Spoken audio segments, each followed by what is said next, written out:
sonship and kingship. Kaya ako ngayon, ang relationship ko sa Ama. Kaya Ama at anak na. Anak na. What? Siyang Ama ko. At ako namamahala ngayon sa new creation. So I am the new owner of the world.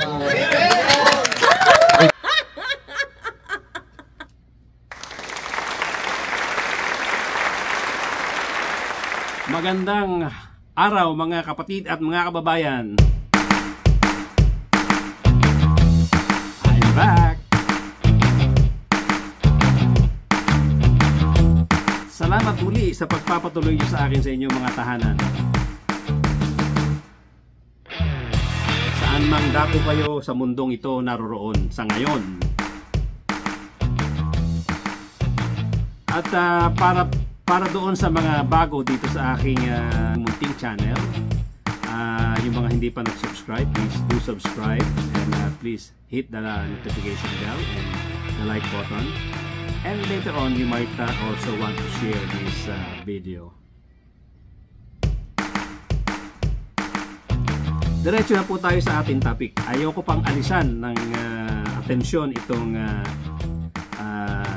tungkol sa mga kulto at lalong-lalo na tungkol sa case ni Kibuloy. Ang gusto kong puntuhin dito sa kasalukuyang nangyayari diyan sa Davao ay ang pangbubudol ng grupo ni Kibuloy sa mga tao. Unang-una na siyempre sa kanyang mga miyembro. Tuloy-tuloy na tayo. At hindi lang yan sa mga miyembro. Pati mga malalaking politiko nabubudol niya.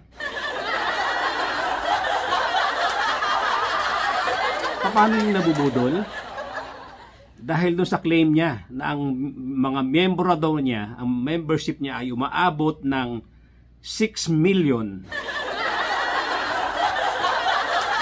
At ang claim pa nga ni Cardona nung isang araw ay 8 million pa daw sila.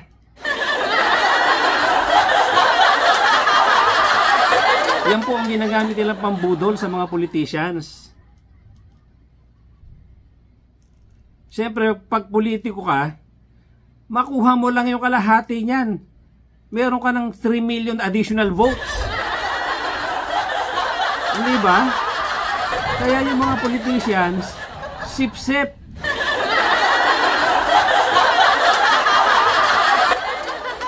Sino ba mga politicians dyan na nagko-condemn kay Kibuloy?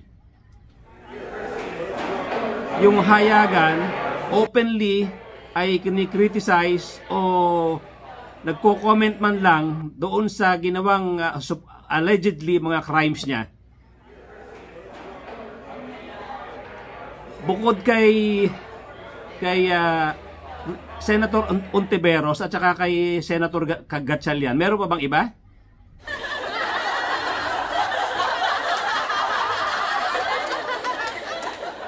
Wala kasi kung nakikita na na iba pa na openly nagsasalita against Kibuloy.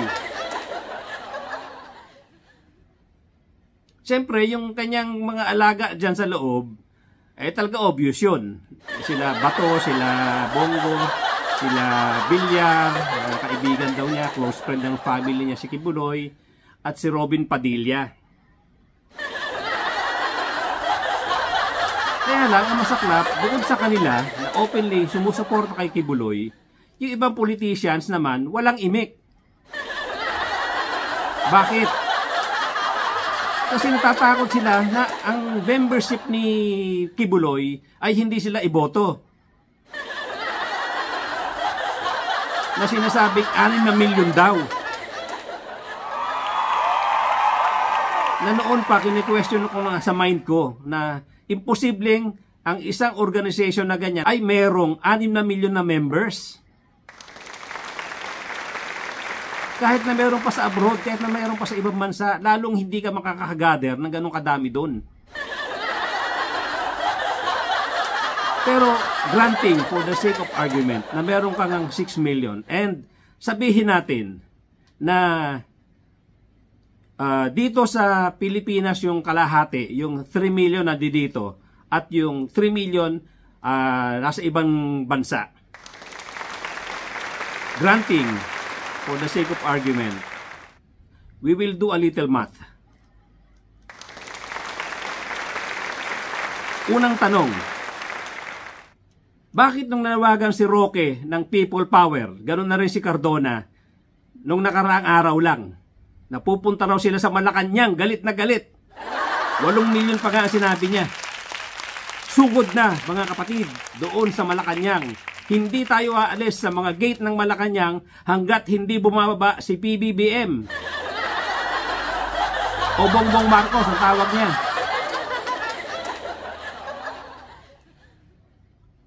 May pumunta ba? Kahit 10% na lang. Maniniwala na ako sa'yo, sa inyong dalawa. Kung merong 10% ng 8 million na dumating, 800,000 yun. Okay? 10% ng 8 million, 800,000. 1% na lang. O sige, 1% ng 8 million, 80,000. Meron ba? May pumunta ba? May pumunta 1%? Wala rin.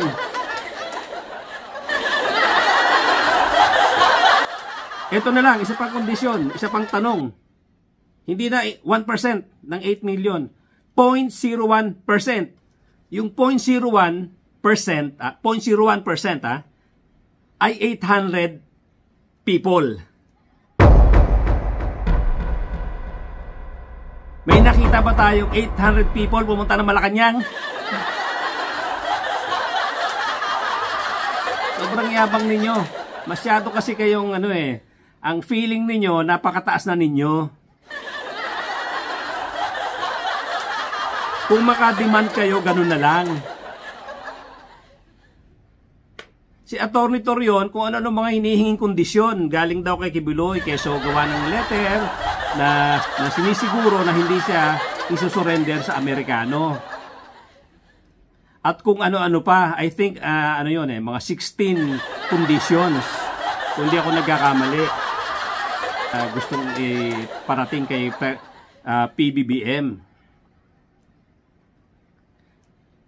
Sino ka para manghingi ng mga kondisyon sa presidente?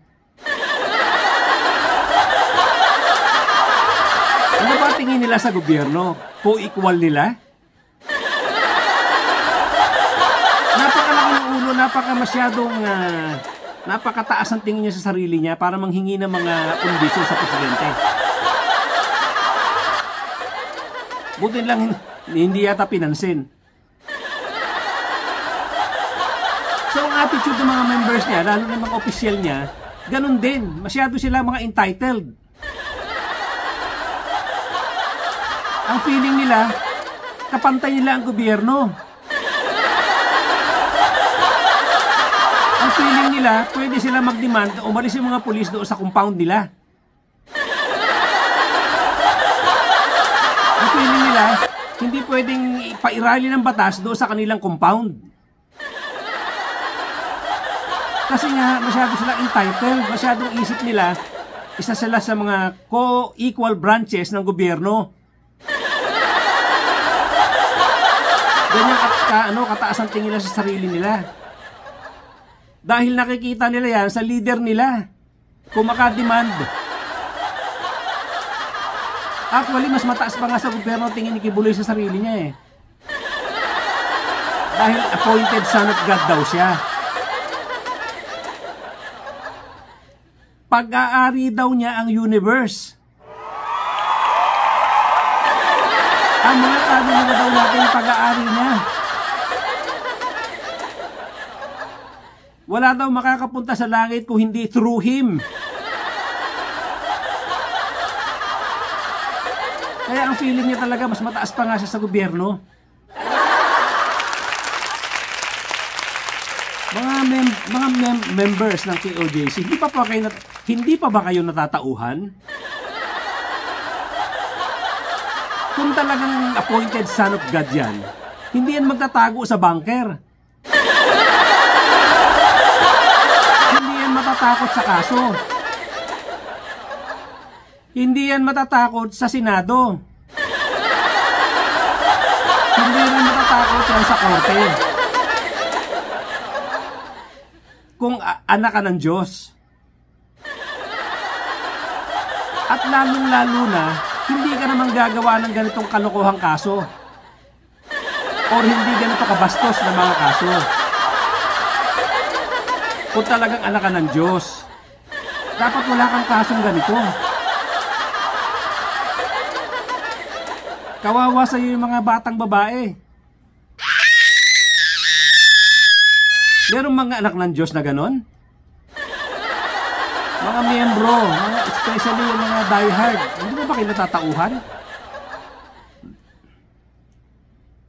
Sabi nga ni Arlene Stone, kahit daw pagkain ng mga miyembro, hindi consistent. Pag nandiyan ka nakabantay sa compound. Kaya yung namatay na tao dyan, ilang gabi ng puyat yun. Ilang araw na nagbabantay yun. Tapos kulang sa kain, according to Arlene Stone. Dahil yung mga ordinary members daw, hindi naman consistent ang pagkain. Mga membro, hindi pa ba kayo natatauhan? Another question, bakit hindi ako maniwala na talagang 6 million kayo? Bakit lahat ng panawagan ng Maisog Rally, hindi man na kayo yata naka 1,000?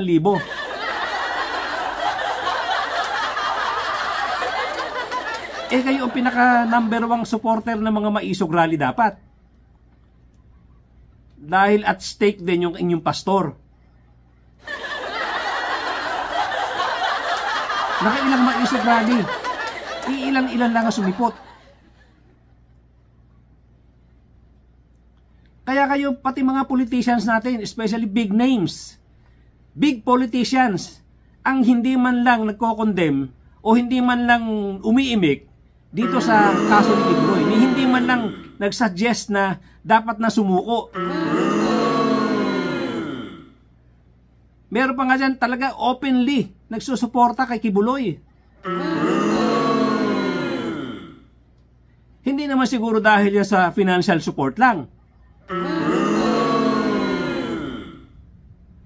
Siyempre, totoo naman na talagang unlaki, very attractive yung 6 million membership. Kung ikaw ay politician at naghahangad ng re-election. Pero matauhan naman kayo mga politicians. Matauhan kayo. Kahit matay ko mang kwentahin, malaki na, tama si Arlene Stone, malaki na ang 30,000 na members. Tingnan nyo ngayon, kasalukuyan nangyayari sa Davao, doon sa area ng compound. Wala pang 1,000 yung tao sa labas. Doon naman sa loob, siguro napakarami na kung umabot ng 500 people yon. Sana man lang 10% para maniwala kami, 10% ng 6 million na lang. Huwag na yung sinasabi ng Cardona na 8 million. Talaga namang bloated na masyado. Bloated na nga, dinagdagan pa pagiging bloated. 6 million na lang kasi for the longest time, 6 million ang claim nyo eh. 10% ng 6 million. 600,000. Nasaan? Wala pa kayong 2,000 dyan sa compound ng Kibuloy. Sa compound ng KLJC.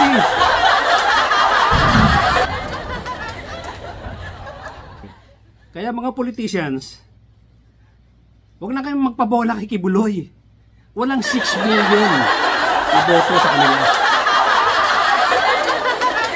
Walang 6 million na members ang KOJC. Imposible, imposible. Tingnan nyo na lang diyan sa compound ng KOJC. Ilan ang tao? Ilan ang members nandiyan diyan? Ni wala pa nga 0.001%. ipapabola. Well, kung doon sa kung merong financial support, wala akong magagawa doon. Kung meron man, dahil napakaraming pera talaga ni Kibuloy. Kayong mga members, huwag na masyadong mayabang. Hindi kayo ganun kadami at inaapi lang kayo ng pastor ninyo. Ang dami niyong demands, ayaw mong sumunod sa batas. Kamukhang kamukha kayo ng mga kinikilos, parehong-pareho kayo ng kinikilos ng pastor ninyo. Ang daming demands sa gobyerno, ang daming gustong kondisyon, akala mo siya gobyerno din. Hindi kayo co-equal ng 3 branches of government. Wala pong 4 branches of government. Ang akala nyo kasi, co-equal kayo ng executive, legislative at judiciary at kayo ay KOJC, pang-apat. Executive, legislative, judiciary, KOJC. Akala nyo ganun. Worst, akala nyo pa nga, nandoon kayo sa ibabaw ng 3 branches of government. Kaya ganyan kayo makademand ng mga gusto nyo mangyari. Gusto nyo ang gobyerno lumaro sa laro ninyo para hindi mahuli si Kibuloy. Pag may ginawang mali sa batas, patunayan yung hindi tama ang accusation sa inyo. Harapin nyo ang batas. Hindi yun nagtatago kayo.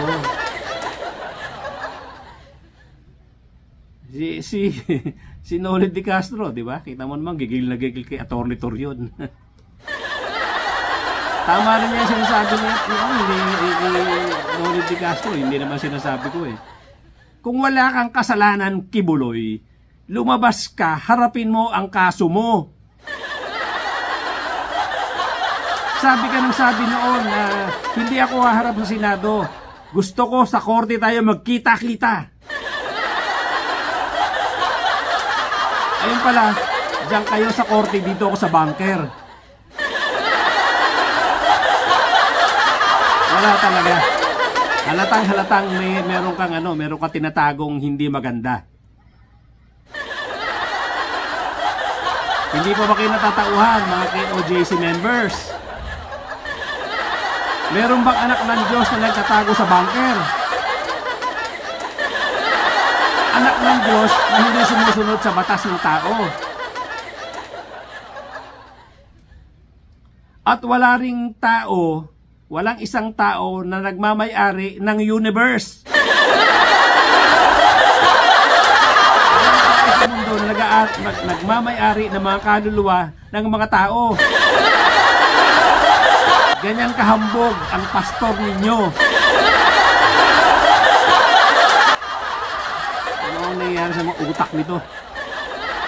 Anyway, hanggang dyan na po muna.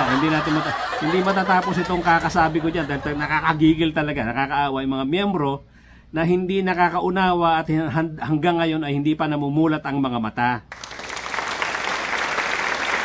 Yan lang muna po. Meron pang isa akong episode tungkol naman sa computation. Magkano ang kinikita talaga ni Kibuloy. Gagawa natin ng simple mathematical computation. Bakit nagkamal ng ganyang karaming kayamanan yan? At yan ay dahil sa inyong mga miyembro. Sa paghihirap ninyo yan. Anyway, hindi talaga tayo matatapos. Thank you so much, ladies and gentlemen, friends and aking mga kapatid at mga kababayan. At may susunod pa po tayong gagawing vlog or comments para dito kay Kibuloy. At doon sa mga bago pa lang, please subscribe to my channel. And kindly hit the notification bell as well, the like button, and please share this video.